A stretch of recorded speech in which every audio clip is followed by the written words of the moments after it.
महानुभाव, हमारे सभी मीडिया से जुड़े हुए संपादकगण, काशी के सभी विद्वज्जन और उपस्थित भाइयों बहनों, हम सब आह्लादित हैं, गौरवान्वित हैं।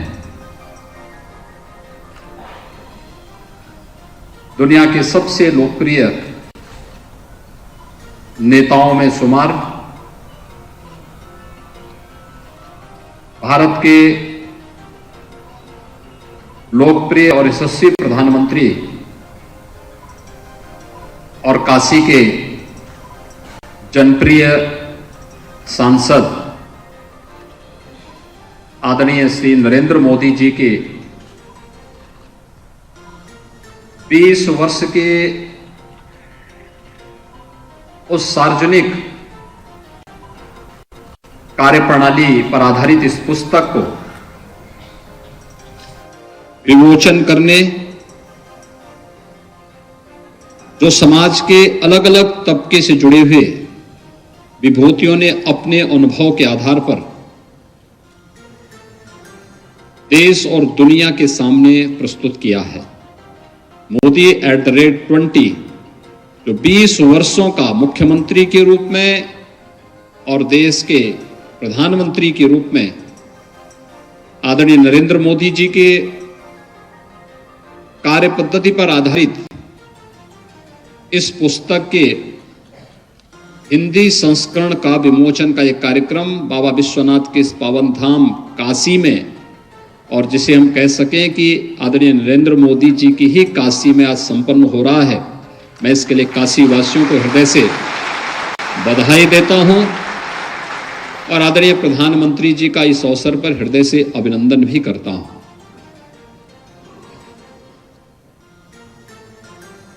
भाइयों बहनों, पूरी काशी और पूरा उत्तर प्रदेश अभिभूत है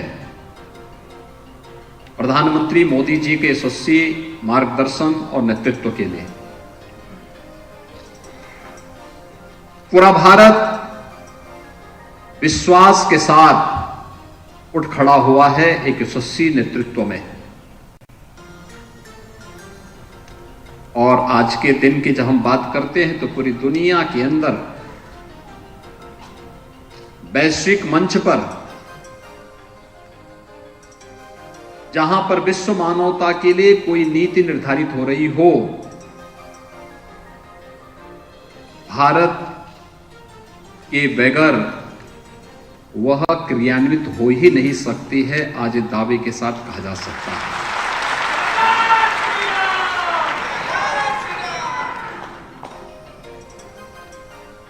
तो 2019 में जब लोकसभा का चुनाव प्रधानमंत्री मोदी जी के नेतृत्व में दूसरी बार भारतीय जनता पार्टी ने मैदान पर उतरी थी, तो उस समय भारतीय जनमानस की ओर से एक स्लोगन निकला था और वो स्वाभाविक रूप से निकला था। वह समय था जब प्रधानमंत्री मोदी जी के मुख्यमंत्री और प्रधानमंत्री के रूप में 18 वर्ष के कार्यकाल पूरे हो चुके थे और तब लोगों ने कहा था कि मोदी है तो मुमकिन है, और वह उन्होंने हर एक स्तर पर करके दिखाया। अभी आपने हाल में एक समाचार सुना होगा, भारत दुनिया की 5वीं अर्थव्यवस्था बना है।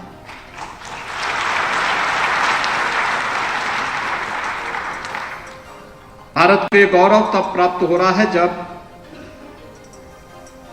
भारत अपनी आजादी की अमृत महोत्सव के आयोजन के साथ जुड़ा हुआ है।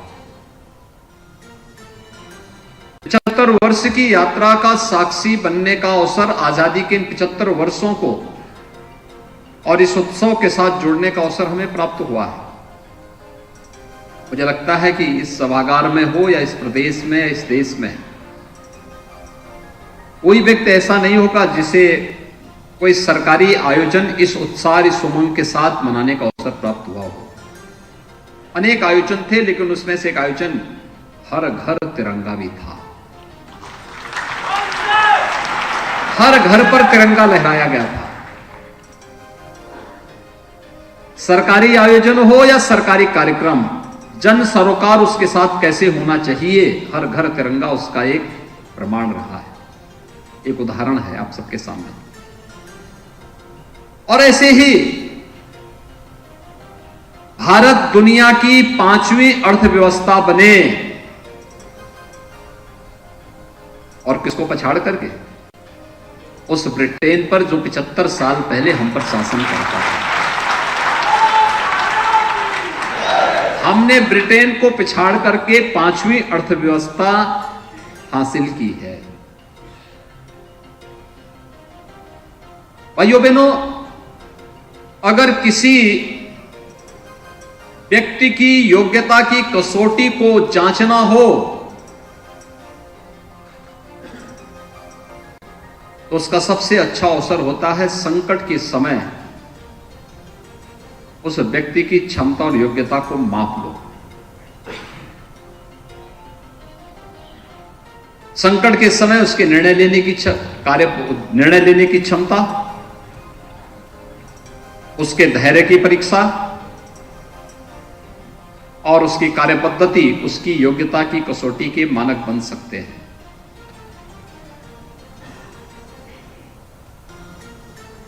सामान्य दिनों में तो कोई भी व्यक्ति कुछ भी बोल सकता है। अनुकूल परिस्थितियों में कोई भी व्यक्ति कोई भी सफलता प्राप्त कर सकता है, प्रतिकूल परिस्थितियों में भी, और वह भी दुनिया ने देखा है। इस सदी की सबसे बड़ी महामारी कोरोना 19 के दौरान, कोरोना महामारी के दौरान अकेले राजनेता दुनिया के थे प्रधानमंत्री मोदी जी, जिन्होंने परिणाम की चिंता के बगैर पहले दिन से, दुनिया के अंदर कहीं नहीं हुआ, पहले दिन से भारत दुनिया का सबसे बड़ा लोकतंत्र है और पहले दिन से उन्होंने जो मंत्र देने प्रारंभ किए थे उसके अनुरूप पूरे देश को ढालने और उसके अनुरूप कोरोना से लड़ने की लड़ाई कैसे लड़ी जानी चाहिए, पूरे देश की लड़ाई कैसे होनी है। जनता कर्फ्यू 22 मार्च 2020 का आपने देखा होगा, हर घर पर ताली बजाने और थाली पीटने के कार्यक्रम भी देश के अंदर हुए थे। लॉकडाउन के दौरान भी कैसे कार्य करना है यह भी दुनिया ने देखा। जान है तो जहान है, इस मंत्र को भी लोगों ने अंगीकार किया, और जीवन भी और जीविका को भी बचाना है यह भी देखा, और एक एक करके एक एक कदम आगे बढ़ते गए। और जिस कोरोना महामारी से दुनिया पस्त थी और दुनिया इस बात के लिए बड़ी सशंकित थी कि हमारी तो आबादी कम है, भारत का क्या होगा, वही भारत दुनिया के लिए संजीवनी की डोज देने वाला साबित हुआ।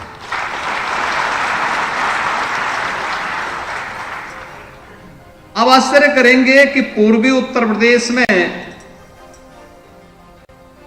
गोरखपुर, बस्ती, देवीपाटन कमिश्नरी से लेते हुए आप बरेली से होते हुए सहारनपुर कमिश्नरी तक जाएंगे, इस पूरे क्षेत्र में इंसेफ्लाइटिस से हर वर्ष हजारों मौतें होती थी। जुलाई से लेकर के नवंबर के बीच में 1 से 15 वर्ष तक के बच्चों के लिए ये मौतें होती थी, हर वर्ष होती थी। और 1977 से लेके ये मौत का सिलसिला जो प्रारंभ हुआ ये लगातार बढ़ता गया, हर वर्ष 1500-2000 मौतें होती थी। इसकी वैक्सीन ढूंढने का प्रयास जो लोग उस समय सत्ता में थे उनको नहीं था। इसकी कोई वैक्सीन होगी, इसका कोई उपचार होगा। और आश्चर्य तो यह है कि बीमारी 1977 में आई और शासन के कान में यह आवाज तब पहुंची जब 1998 में मैं गोरखपुर का सांसद बना। यानी उससे पहले 15 वर्षों तक किसी ने भी इसका संज्ञान नहीं लिया था। वैक्सीन आई 2006 में, जबकि जापान में इसका वैक्सीन बन चुका था 1905 में। 100 वर्ष के बाद भारत में वैक्सीन आई। और कोरोना महामारी ने आपने देखा होगा, प्रधानमंत्री मोदी जी ने 9वें महीने एक नहीं 2-2 स्वदेशी वैक्सीन देशवासियों को दिया। 200 करोड़ वैक्सीन की डोजेज अब तक देश को फ्री में उपलब्ध कराई जा चुकी हैं और दुनिया के 25 से 30 देशों को भी वैक्सीन उपलब्ध करवाने का कार्य भारत ने किया। आज कोरोना पर प्रभावी नियंत्रण है, सबसे कम मृत्यु दर, सबसे अच्छा परिणाम और सबसे अच्छा प्रबंधन भारत ने देकर के प्रधानमंत्री मोदी जी के संकट के समय योग्यता की कसौटी क्या होनी चाहिए उस पर उतर करके दुनिया के सामने नेतृत्व क्षमता का परिचय भी प्रधानमंत्री मोदी जी ने दिया है। एक एक निर्णय उस दौरान भी जो होते रहे और पूरा देश अब तो साक्षी है। अब नारे नहीं, जमीनी धरातल पर कार्य देखे जाते हैं। आपने पिछले 8 वर्षों के दौरान प्रधानमंत्री मोदी जी के नेतृत्व में भारत को बदलते हुए भारत के रूप में देखा है। एक भारत